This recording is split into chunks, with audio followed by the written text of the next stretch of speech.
In order to drive home the point about objections and the fact that your prospects are actually showing interest when they trust you enough to share them with you, let's take a short break from being the salesperson and give you the opportunity to be the buyer. Let's lay the foundation for the scenarios, and although I know it's going to be hard, I want you to keep in mind your thoughts, feelings, emotions, and mindset are that of the buyer, not the salesperson. Having this chance also reinforces what we cover in Productive Interactions module. Before you can put yourself in someone else's shoes, you must first take off your own.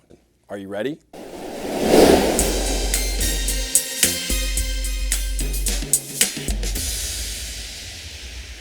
As sales professionals, many of us are either aspiring to buy the house of our dreams or buy our first house. I hope this scenario not only helps you find a great house and real estate agent, but also helps you better connect with your prospects and rethink the way you approach objections. Let's set the stage.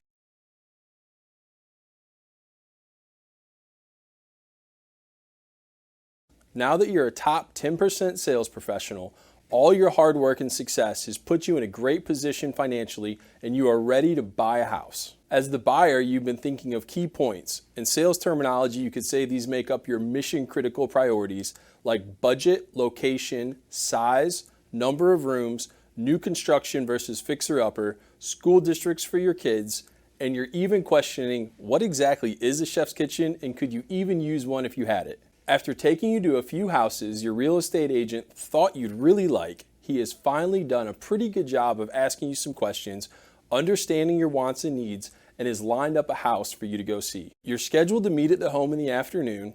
You arrive a few minutes early as usual, and you're instantly impressed by the style of the home, the pavers in the driveway, and based on your research, you already know the house is at the top of your budget, but luckily still within it.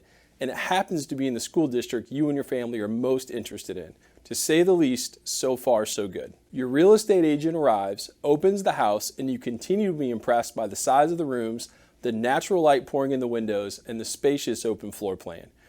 You're feeling great about this house, and without sharing it with your realtor or even providing much feedback so far at all, you decide it's definitely a place you could see yourself living. And then you notice the backyard, and without much thought, but within earshot of your real estate agent, you say, the backyard is a little small. Let's look at a few different ways your somewhat startled real estate agent might respond. Sure, the backyard is a little small, but did you see the beautiful landscaping, the outdoor security lights, and how great the neighbor's yard looked with a fence? I also forgot to mention the high-end mulch, the advanced sprinkler system, and the fact that it only costs about $93 a month for lawn service here. Surely all that makes up for a small backyard, right? How did that response make you feel? Chances are you're now not only thinking the backyard is small, but you're now also thinking, how much is it going to be to keep up with that fancy landscaping? And how much is that advanced sprinkler system going to cost when it breaks? I'm already at the top of my budget, and I forgot about a fence for the dog? What in the world is high-end mulch? And why would anyone pay $93 for a lawn service for a backyard this small? Obviously, your real estate agent thought those features and benefits would more than make up for the small backyard. But by wrongly validating your objection and using the spray and pray method of sharing features and benefits, you're likely left thinking about even more objections than you had before, and you may be feeling like you're ready to pass on the house. Somewhat more subtle, but still evident and making you feel uneasy is the way the real estate agent seemed nervous, sped up his words, and was almost desperate in describing those additional features to you. Let's see if your real estate agent does any better this time, and remember, as the buyer, you just shared almost in passing, the backyard is a little small. The backyard is a little small. This backyard? I've sold 3 houses in this neighborhood, and you're the first person to say that. Don't worry, you could easily fit a bouncy house or pool back there. How much yard could you possibly need? Let's just focus on the rest of the house and we'll revisit the backyard later, okay? How did that response make you feel?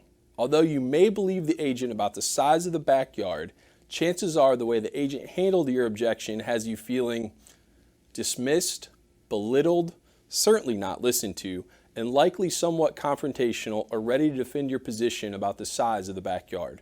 After all, you are the buyer and you're probably questioning whether you want this house, or maybe the little voice in your head is starting to say it's time for a new real estate agent. I'm guessing you also picked up on some of the nonverbal cues in this response as well. At the very least, you're unimpressed. I know what you're thinking. Last chance, real estate agent. And given the way you're probably feeling after the first two responses, this one had better be good. Once again, as the buyer you share, the backyard is a little small. Remembering the 4 C's, let's try a new approach. Cushion. Yes, it's important to be happy with all aspects of the house. Clarify. Tell me a little bit more about what you're thinking when it comes to the backyard. Change. Thinking back to some of your must-haves like price, number of rooms, and school district, how does this house compare? Confirm. It's great to hear this house checks off everything on your list, within your budget, and that your family will benefit from the schools in this area. Does it make sense to go over budget or possibly look at other school districts to get a slightly bigger backyard? How did that conversation make you feel?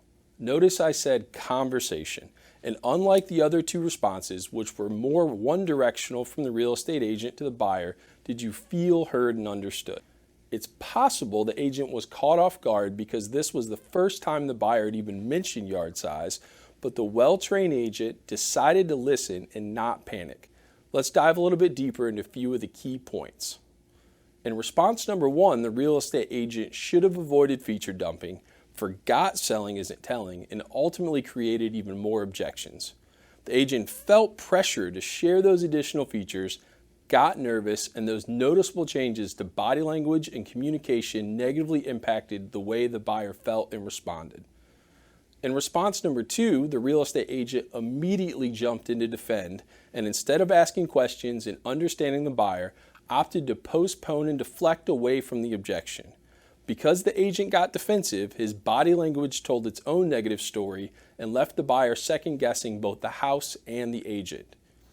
Even if the buyer decided to let the backyard go for the moment, that negative interaction and objection has likely stuck in their mind and will resurface later. Now, in response number 3, the real estate agent confidently relied on his training, ensured he listened to the buyer's concerns, and addressed it in real time. By utilizing the 4 C's, cushion, clarify, change, and confirm, the agent didn't validate the objection, was able to gather more information, revisited needs, and reconnected the buyer to those important mission-critical priorities. Oftentimes, success as a salesperson depends on our ability to be prepared, apply our training, and continuously grow and develop our skills. At Benchmark Training, we are proud of our clients and appreciate the fact that they trust us to help them do just that.